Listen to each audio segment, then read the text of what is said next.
നമസ്കാരം.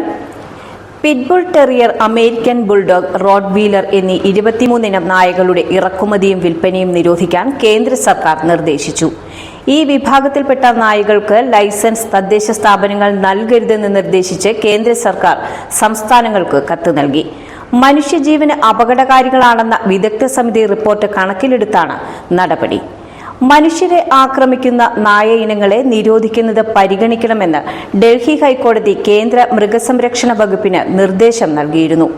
പൊതുജനങ്ങളുടെയും മറ്റും അപേക്ഷയിൽ 3 മാസത്തിനുള്ളിൽ തീരുമാനമെടുക്കണമെന്നായിരുന്നു 2023 ഡിസംബർ 6 ഉത്തരവ്. ഇതിന്റെ അടിസ്ഥാനത്തിലാണ് വിദഗ്ധരുമായി കൂടിയാലോചിച്ച ശേഷം 23 ഇനങ്ങളെ നിരോധിക്കാൻ നിർദ്ദേശം നൽകിയത്.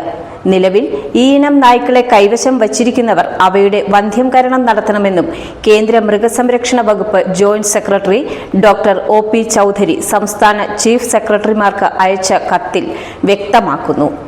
നിരോധിത ഇനങ്ങൾ ഇവയൊക്കെയാണ്: pit bull terrier Tosa Inu, American Staffordshire terrier, Fila Brasileiro, Dogo Argentino, American bulldog, Boerboel Kangal, Central Asian shepherd dog, Caucasian shepherd dog, South Asian shepherd dog, Japanese Tosa, Akita, mastiffs, Rottweiler terriers, Rhodesian ridgeback, wolf dogs, Canario, Akbash dog, Moscow guard dog, Cane Corso, bandog എന്ന് വിളിക്കപ്പെടുന്ന എല്ലാ നായ ഇനങ്ങളും.